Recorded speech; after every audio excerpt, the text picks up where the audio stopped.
think we're just going to keep it simple this week. We're talking our favorite directors. This is I Have No Title and I Must Podcast, the show where we're discussing in all aspects of pop culture. We are your hosts, Tyler and Chris. And we were going to do a top 10, but couldn't exactly figure out our rankings and how we were going to do it. So we settled on 15. And instead of having a definitive ranking, we're going to let fate decide. We're going to draw names and talk about them in the order they come out. Tell them how we got 15 exactly. Okay, so how we got 15 is initially we were each going to create a list of 10, rank them, combine it, and that'd be the definitive list. But turns out it's harder for us to rank our favorites than we thought. So we just put 10 each in an order, and turns out we had 5 in common and 5 that weren't. So, and I think we had even some other like honorable mentions on both of our lists that we didn't tell each other. Yeah, I think, at least on my part, I don't know what your other lists look like, but the ones you had on your list could have easily, with the exception of 1 or 2, would have been on my list as well. Yeah, the same with some of the ones you had on your list that weren't on mine were ones that were on my honorable mentions list, actually. Yeah. So there was more there too that it very easily could have been almost matched up, like 8 or 9. So instead of doing a top 15 and this is the order, we're doing our favorite 15 and we'll draw names from a hat. So let's see who's first. Ooh, that's a good one. Stanley Kubrick. All right. So yeah, this was definitely one from my list. When they say every frame a painting or a picture in movies, yeah, definitely was Stanley Kubrick, because his background was photography, and so he set every scene as if he were going to be taking that one perfect shot, and then put his actors through hell to get that perfect shot. Yes, he did. Clockwork Orange, one of my favorite movies of all time, and I don't return to it often, and The Shining is obviously one that a lot of people watch every year around Halloween or just whenever they feel like. And it's also, type in The Shining, and every 6 months you're gonna have a new theory video, either based on conspiracies or just what was really going on, because it's open to interpretation. He and Stephen King had opposing opinions of how it should have been brought to life on the big screen, but people loved Kubrick's version. There's no doubt, like, whether it should have been depicted in a different way or not from the property, it's still an amazing work. Like, if you divorce their opposing opinions on it. There's only one of his films that I think really divides people. Well, no, I guess there's a few, which is why he's such a great director to talk about, because, there's all the stuff with Eyes Wide Shut, but really, like, the Barry Lyndon is one that, you're either, like, that fan or you haven't seen it. Yeah, I think Barry Lyndon is the only one of his movies I've not seen, and that's because it is so hard to find. Yeah, I think it was in, like, that one set, but that set's probably been out of print for some time now. Yeah, I've looked at the library, I've looked through used DVD shops, can't find it. It's not on streaming that I know of. So if anyone knows, let me know. Yeah, obviously 2001. Such a great science fiction art piece. Yeah, and it kind of gets overshadowed by Star Wars, but the special effects for the time on 2001 were pretty damn good. Yeah, going out of their way to make things practical and do things with people, like the treadmill thing. Yeah, I've seen the behind the scenes on that. It's almost some of the behind the scenes on some of these films is like better than the movie itself. Yeah. Like, it's more interesting or compelling to think like how much work they put into this for a 30-second shot. Yeah, just to have it be correct or right from the guy's mind. And like the floating pin scene, I think I talked about that in our very first episode ever. I'm glad you remember that. Yeah. Full Metal Jacket, wasn't that Vincent D'Onofrio? Yeah. Hell yeah. And like there was one real comedy, which was Dr. Strangelove. Like, yeah. A pretty dark comedy, pretty weird. Like, it feels like an outlier amongst all the stuff. It'd be like if all of a sudden Christopher Nolan said, like, I'm gonna do a comedy with Adam Sandler. People would be like, nice April Fool's joke. It's not April. And then he actually did it. Well, I think like even his actors, he had to trick into thinking it was a comedy, or to not think it was a comedy. I can't remember which one of them it was, but he told them, he's like, you know what, just do one over the top scene, get it out of your system. And then he made them do like all these serious scenes, but only use the over the top. And that's what went into the movie. There is, that guy's name escapes me. Why is it bothering me? Yeah, Peter Sellers, who I think when was this? 64. So yeah, he had Peter Sellers, I think, was also in Lolita as a smaller role, and he had him come back for, I thought it was the other way around. for Doctor Strangelove to play. Like, what he was supposed to even play more another character or something that he didn't end up playing, as he played a few different ones. I'm trying to think, who was it that played the president in Strangelove? And the reason I say this is because I used to work with a guy that reminded me so much of that character in Doctor Strangelove. It's like even the way he acted sometimes just made me think of the president. Where was it at? What? Where'd you work with him at? At a certain arts and crafts store. Okay. Not the really bad one. They're all bad. So, do we want to talk about Shelley Duvall's relationship with Stanley Kubrick any at all? Yeah, because I think a lot of people misunderstand that because of Dr. Phil. You think she was already disturbed, or he didn't cause this? I'm saying he probably didn't make it easier. Yeah. But I think even she has gone on to say that it was very stressful and like it did affect her, but it wasn't completely Stanley Kubrick's fault. It's like, yes, he was very like, this is how I want it done. This is what we're going to do, and pushed him. And like, it was stressful. She said, but he wasn't like a monster to her, like Dr. Phil portrayed it to be. It's more just, this is a very stressful situation. She may already be having some problems, and this just sent it into a spiral. But not that he himself purposely went out of his way to torment her.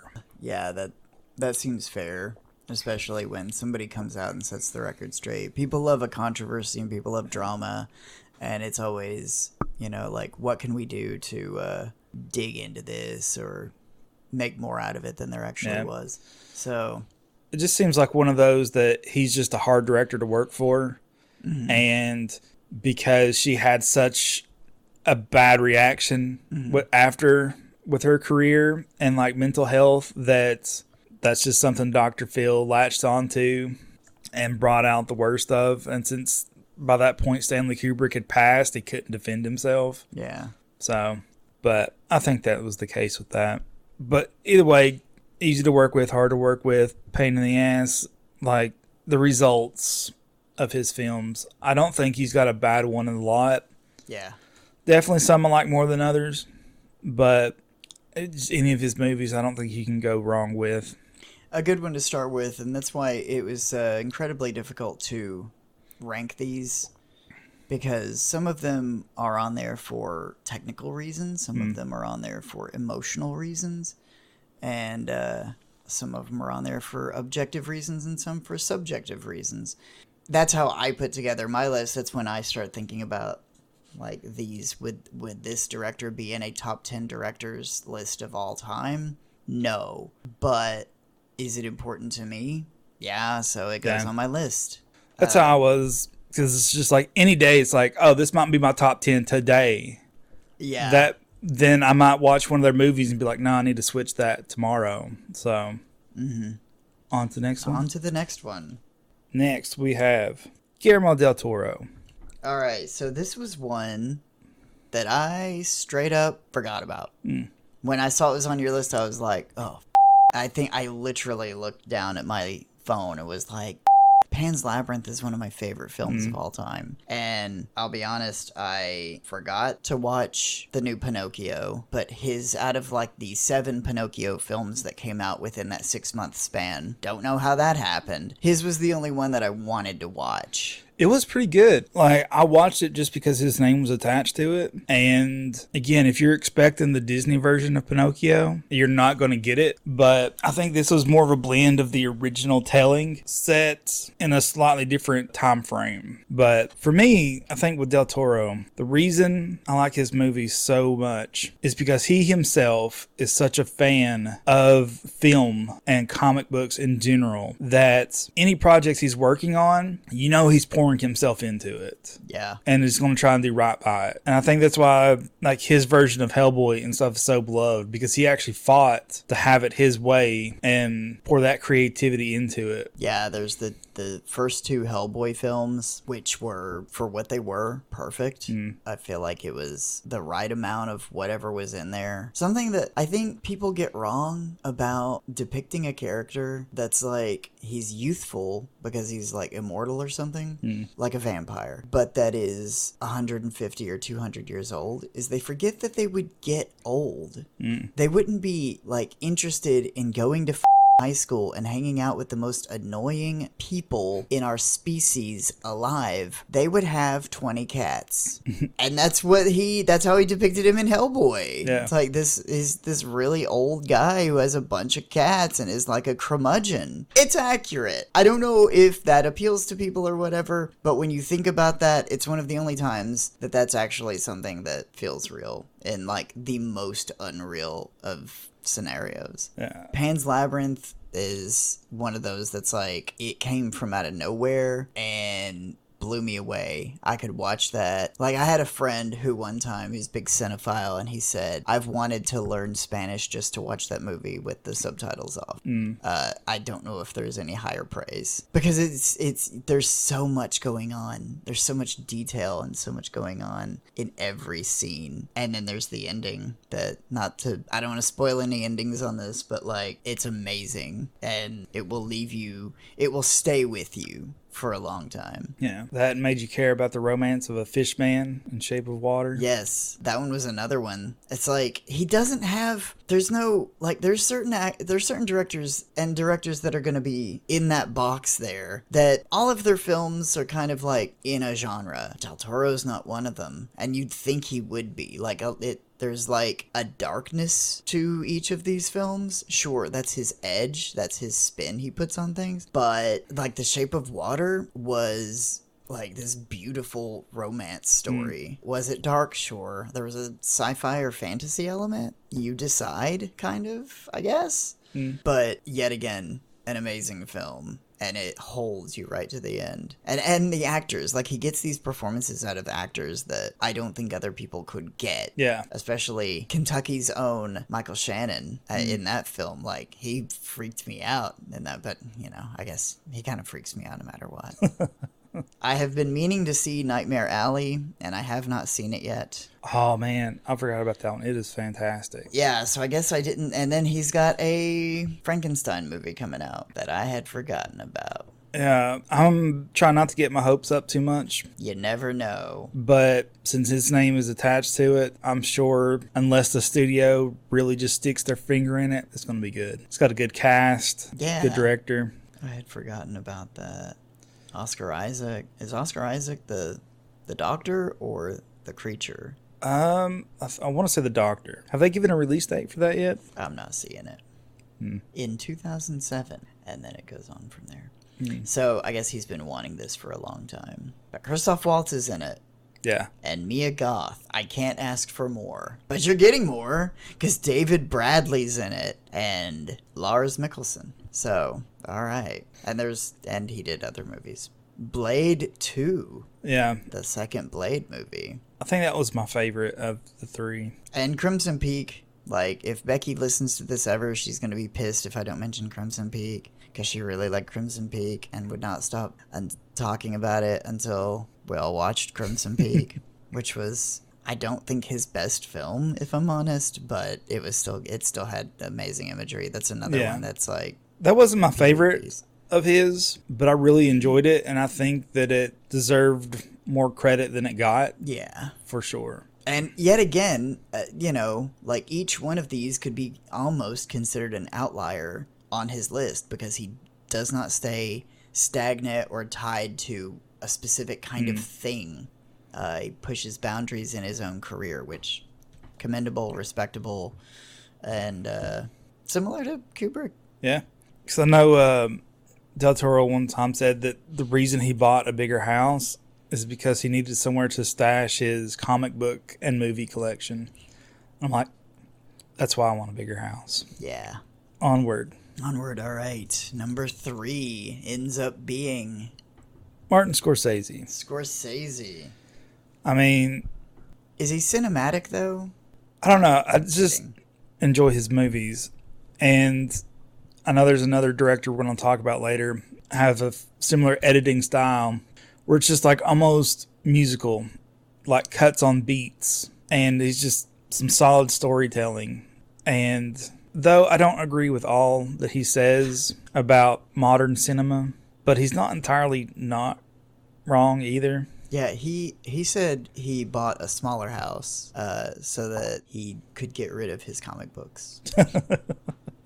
I'd be surprised if Scorsese ever had a comic book. I would too. I'm clearly being hyperbolic. He hates them. But did he seriously work to shape and craft how modern cinema should be looked at and felt, especially like the harder edge? Like, there's not a lot on here that is an easy watch, except Hugo. Which I was surprised that he directed that one. Yeah, I don't know how you knew. I mean, I guess it is the only one on here.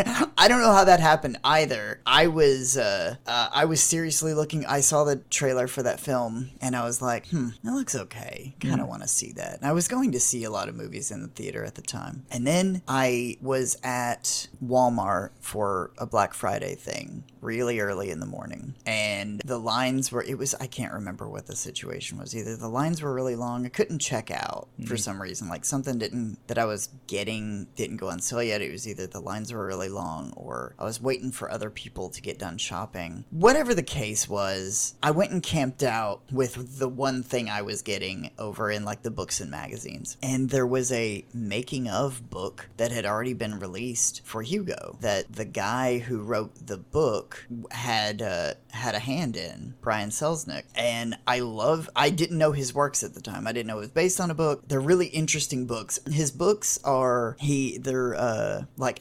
they're illustrated. And there's one, I think it's The Marvels. His book called The Marvels. And it's like half of the book is illustrated and they're about like 5 inches thick. They're huge books. But in half of it, it's just like a silent film. It's not like he interwove illustrations with the text. He did like half the book is illustrations and half the book is the thing. So you go through and you just kind of look at it like a silent film on paper and then you read the story. That's not how Hugo was done. Hugo was, back and forth illustration. They're just simple pencil illustrations and puts them together with his words. Not like a comic book. It's just like a regular classic book with illustrations. And amazing work. He's such a great writer. And I'm pretty sure he got up and then directed a movie of his own, which was his book Wonderstruck, I want to say, which is about a deaf character. So anyway, that's the line that we go out from for Hugo, which is the outlier in Martin Scorsese's entire career. I feel like gave an author a huge break. Yeah. Because that led to so many other things for him. And no, now that I'm thinking about it, I don't think he directed that one. That was somebody else, and I cannot think of who it was because they directed another thing recently. I have to look that up. Scorsese, Raging Bull. That one shot in Raging Bull where the camera does that thing. And he's like, he stands up and he's about to beat the out of somebody. Oh, Scorsese. But yeah, we talked about like some of these being like for their actual technical work and some being like subjective. I think this is one of those that rides that line of both because a lot of his stuff, especially his older work, is now Film School 101. Right. Yeah. It's like, I can't imagine not seeing that shot from Raging Bull if you're learning film, or the long shot from Goodfellas, because that too was also an amazing shot. If you want to learn more about that, go find the episode of Cinefix where they talk about it. It is just talking about a great use of their space to make it look like they've got more than they do. Just creative camera work and all that. But then you also have that one car explosion scene in Casino. What was that? Yeah. What more can we say about Martin Scorsese? I mean, we could do an entire, just his body of work alone. There's so much there. I think that's another thing that's hard about this episode. Because one, how do you rank these guys? Yeah, there's you can't. For me, it's apples to oranges for every single one. And then it's like, how little do we talk? Because we've got a lot more to go through. Yeah, that's true too. It's gonna feel like we're rushing through each and every one of these. Is there any? I mean, that's the thing. It's like I would get too tripped up on everything just going through movie by movie. Because I could just sit and list all my favorite Scorsese movies and take up the entire. For sure. Yeah, especially his work with Leo. Yeah, some of the best. All right, just as an addendum, I was wrong about. I got him confused.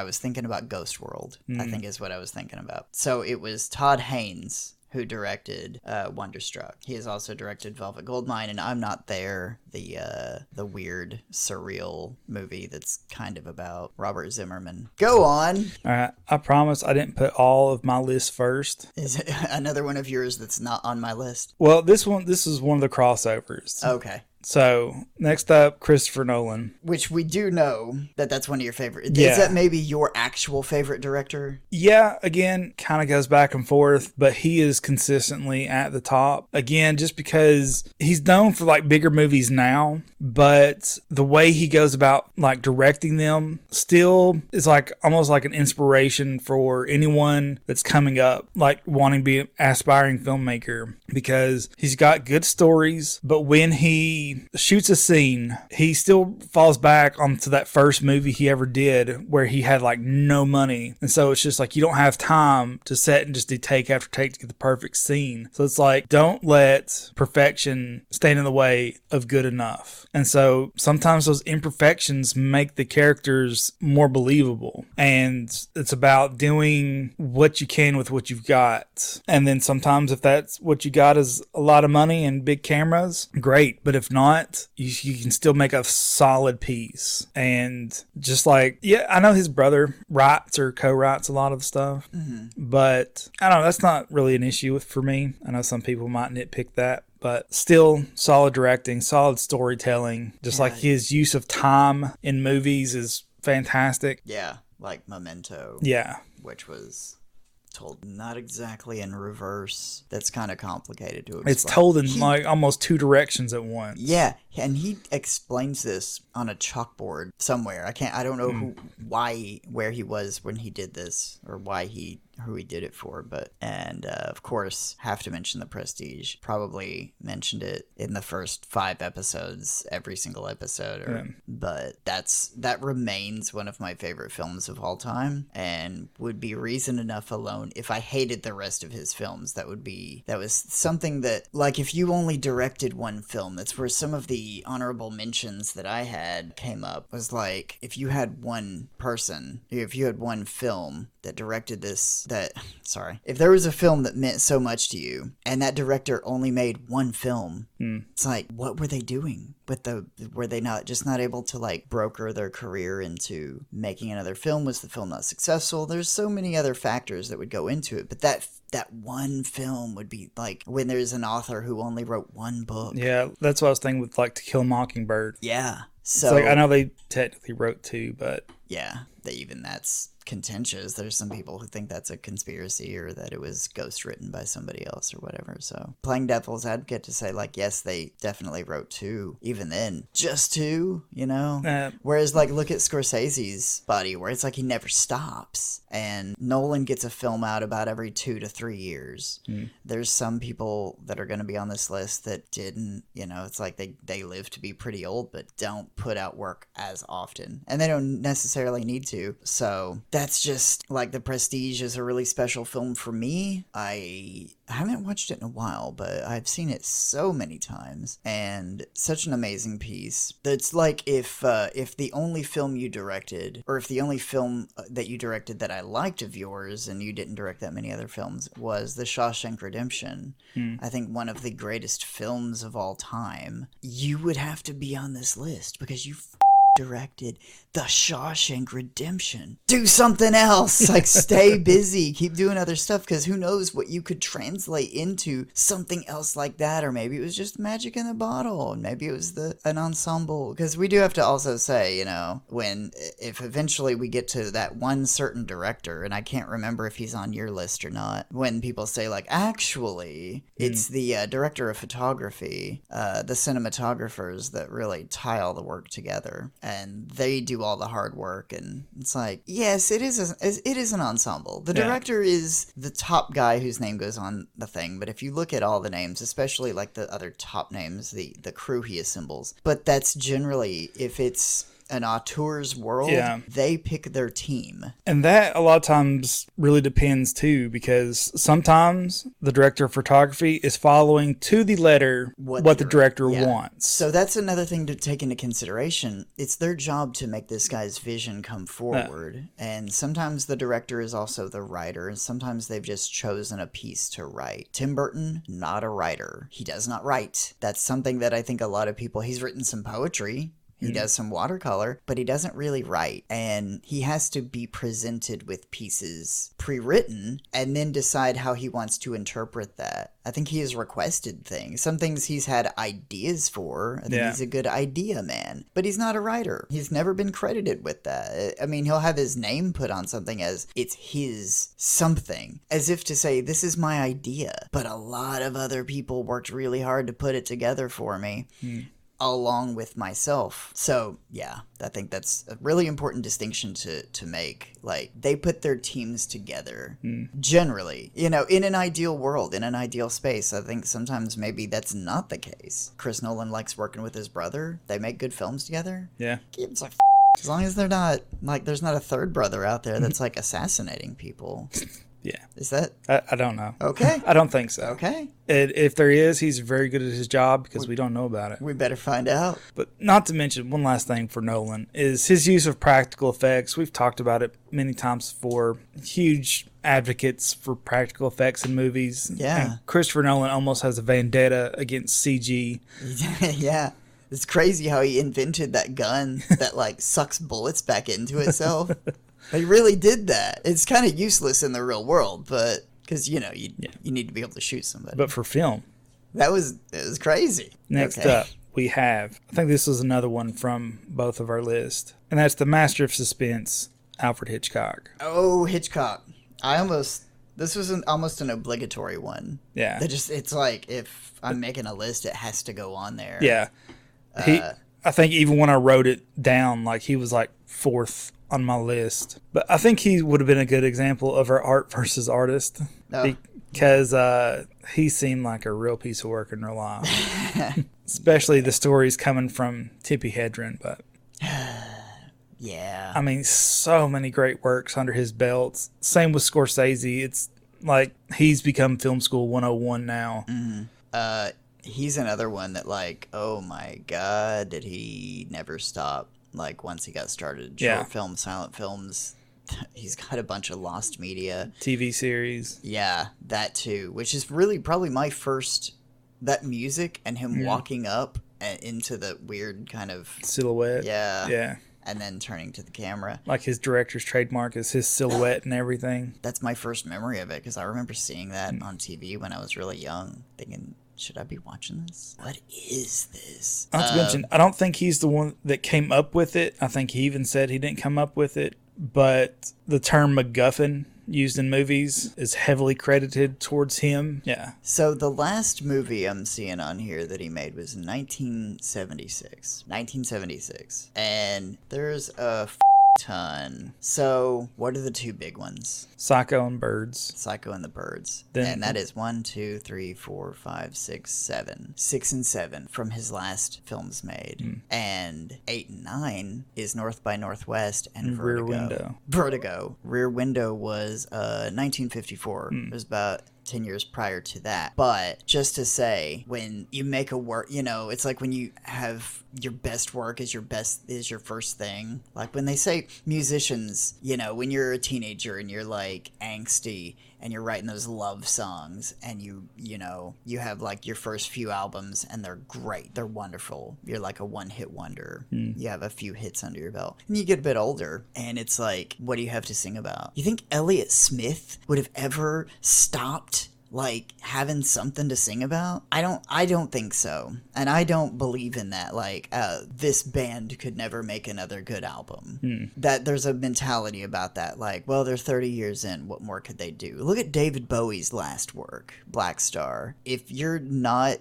just in something to make money, make what you can, I guess. Yeah. But like, if you're in something an art venue because you're an artist, don't give up, even if you're not making money, because you never know when you're going to make your Psycho or your Birds. This was near the end of his career, and he made some of the stuff that he was best remembered for, as opposed to a lot of directors now are making things and people are saying, well, you did your best works 30 years ago. Maybe you still got another one in you. Maybe if we didn't have studio interference the way we do, which I think comes up a lot these days. There's a lot of movies that are being released that feel like it's being written by a committee, and having, instead of not having two drafts, not having a first draft problem, they're having a 400th draft problem, having it picked apart. Or that there's 400 drafts and they try to make them one script.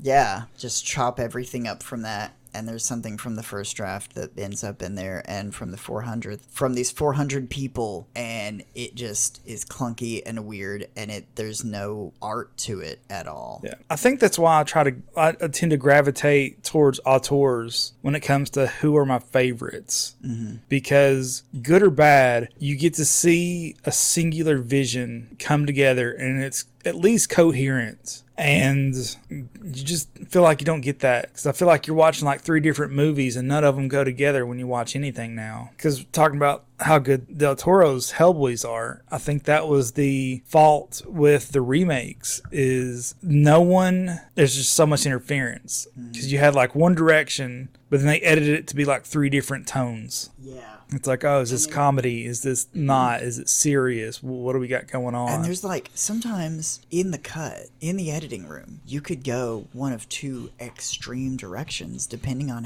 what kind of takes you had. Like when you were saying, they'll be like, okay, now do one where you're like scared. And they're like, that's not what, just do it. Just do it for me. Because like there's this crazy story about the modern the classic Stepford Wives movies, like this weird horror film. And then they made this modern one that a lot of people were looking forward to until they saw the trailer, and it's this wacky comedy. But apparently it started off and it was gonna be like a true remake, but then they decided to just go for comedy at some point. This is an incredible deep dive. I cannot remember the full story off the top of my head. This just popped into my head, and I think it had a lot to do with studio interference. I think a lot of what's going on with Star Wars right now is a lot of that. People are deciding things to do a thing. It's just doing a thing, and it has nothing to do with, I've got a story to tell, and I'm a storyteller. We don't have a whole lot of raconteurs anymore. We have, what can we do this week to make money? What are the people gonna gobble up? And usually they guess wrong. You're so attached to an intellectual property, people have to watch it because they have to stay up on it to know what's gonna happen in the next thing. I think that's been a big problem with Marvel in the past couple of years, post Endgame, is it was like there were some misses, but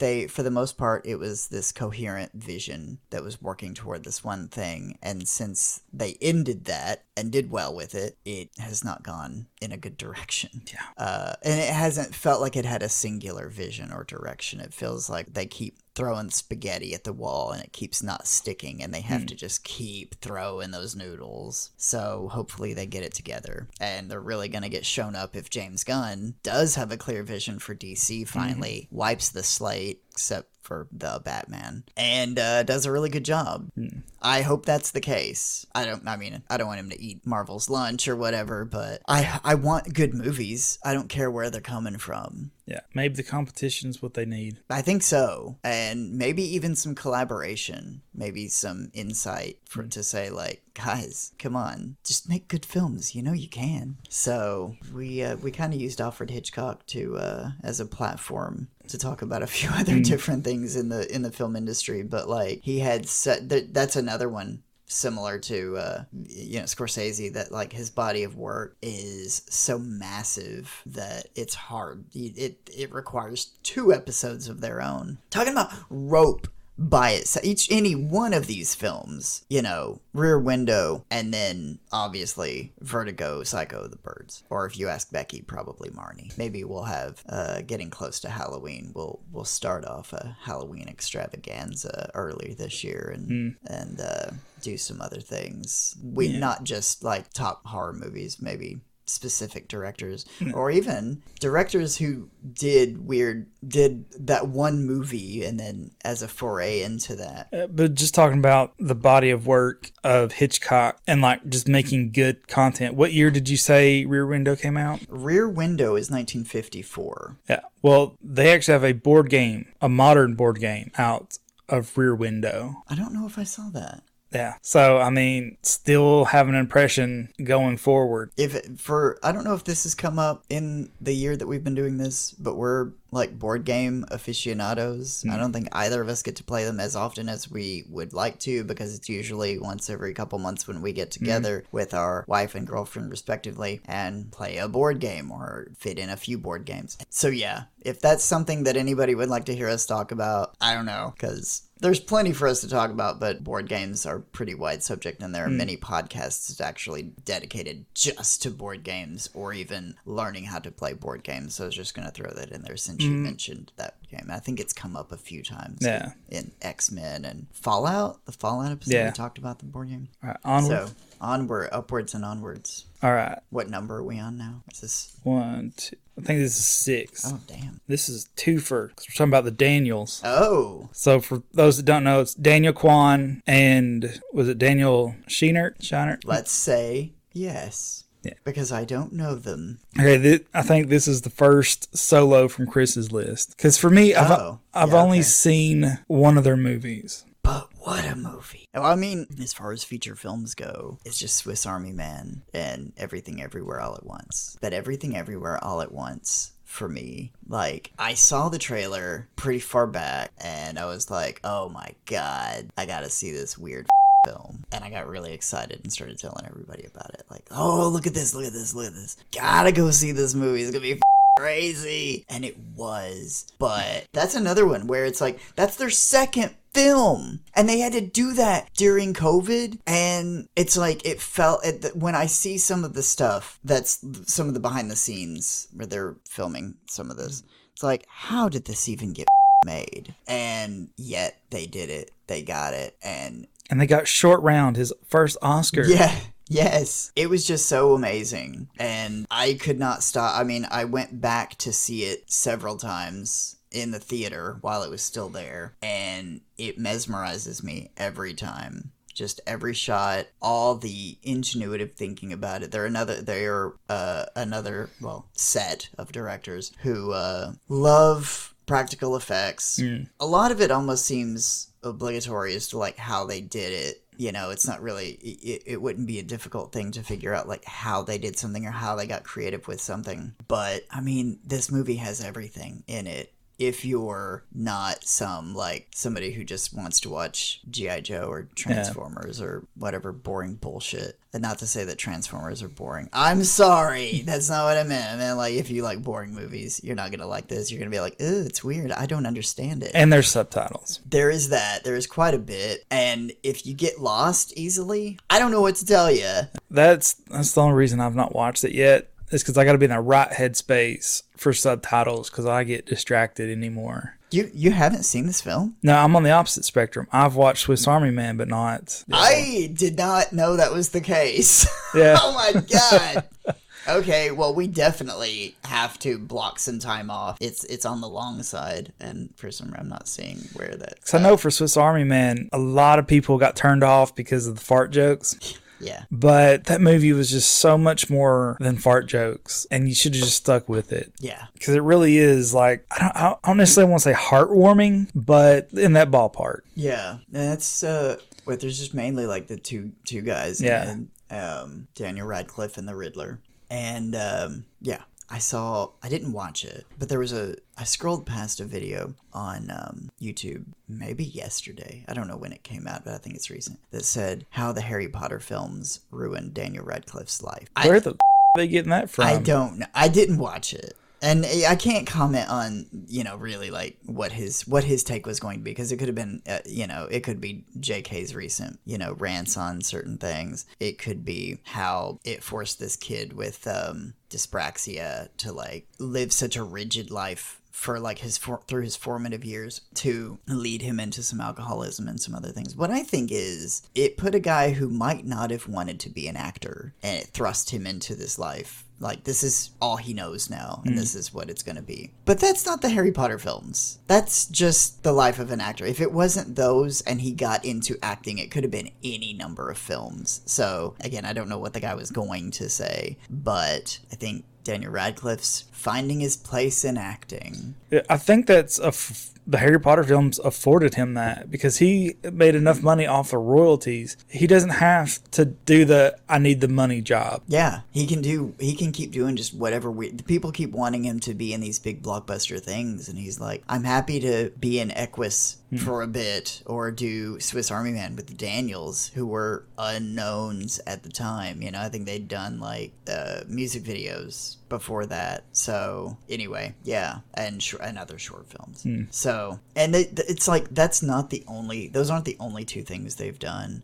Just the two biggest. Yeah, and apparently Daniel Kwan by himself directed one of the episodes of Legion. The son of Professor, and like not a ton, but a fair amount of music videos. I'm seeing Foster the People, The Shins, Tenacious D, Passion Pit. So yeah, I impatiently await their next film. It better be better than the greatest film of all time, Everything Everywhere All at Once. I don't think it's the greatest film of all time, but I do think it's a masterpiece, and that's an example of if they just done I wanted this to be a bigger conversation about like how you pick what you pick, and that film alone, if they'd only done one film, I'd put them on my list for that one film because I think it's enough. I want to see what else they do. Yeah, that's like none of them were in my top 10 for that reason, but I had several other directors on my list because it's just like,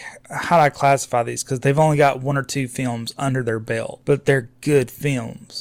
So it's like they deserve a place on this list, but where? Yeah, which I guess is why we're doing them random. Yeah, but yeah, I do plan on watching their other films. See, where are we now? Another one from both of our lists, and probably a divisive director, but David Lynch. Oh, well, David Lynch. What do you want to say about David Lynch? I really like his stuff, but I very much see why a lot of people wouldn't, because it's like it is cohesive, but only to him. Yes, like when you're trying to find meaning in something that has a meaning, but is so steeped in surreal imagery, metaphor, and just sheer weirdness that you can't. The meaning, if you have one for yourself that you've divined out of something, you know, like, well, what Eraserhead obviously means is it ain't obvious to anybody. And the same with, you know, like Mulholland Drive, and then like with how many you look on YouTube and find me, oh, well, what Twin Peaks is actually trying to say is this, and then you'll get a response video to like, oh, I guess he thinks he knows what it's all about. Well, despite you putting together a 4-hour video, I'm gonna put together a 2-hour video debunking your 4-hour video. Then David Lynch puts out a 1-minute video going, you're both wrong. Yes, which I think Maggie Mayfish is debunking. I can't remember that other guy, Twin Perfect or whatever. I don't think she was necessarily saying I do know. I think she was just saying like, to definitively say any of us do know is dumb. We have to take certain things as we're never gonna know. And even then, like when asked, you know, like with Twin Peaks specifically, Mark Frost, the guy who created Twin Peaks with David Lynch, was asked about certain things, he would say, I have no idea. David Lynch put that in there at the last minute, and I don't even know what it means. So there's some outliers on this list. Yeah. Like The Straight Story. It's a friggin' Disney film about an old man driving his lawnmower across the country to go visit his brother, I think. I haven't seen it. That's on the list. That one, even though it's a Disney film, is kind of, I think, harder to get a hold of. Yeah. And as the audience may know, we are big fans of physical media, try to get that when we can. Not to say that I watch stuff online all the time. Not to say that I won't. I just like to be able to have it before it becomes lost media. Yeah. Specifically Lynch, like I made a asserted effort to go out and find physical forms of what I could. It's also an element of the hunt. Yeah. That, like, going out and finding it. Because there's certain of these that, like, I know I could get Wild at Heart if I wanted, but I want to find. I know. I'm being obtuse. I think I did find it. Do you? Yeah. I think that's one I have. What, or no, or maybe it's Lost Highway. I think that's, yeah. Maybe that's one I have. And you let me borrow Mulholland Drive. I think later on I got a copy of my own. But yeah, look, I get why mainstream audiences don't love David Lynch, but I'm glad he exists. Yeah, because like even some of his dialogue is almost off-putting because if it was any other director, I would say it's bad writing. Mm-hmm. But there's just something about it. It's like almost uncanny. It's like people don't speak this way, but they also don't act this way. And that's how it is in his movies. Mm-hmm. So it's like when both come together, you can tell this is a conscious choice. Because it's just like in Blue Velvet. The guy finds a finger. It's just like, oh, there's a finger. I should go take this to the police. You don't do that. Yes, neurodivergent people need films made specifically just for them. And we appreciate David Lynch as one of our own. I salute him.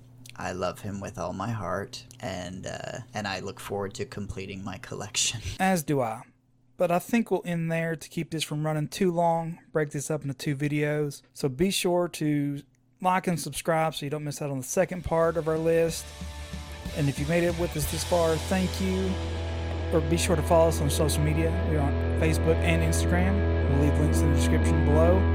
And as always, until next time, see ya.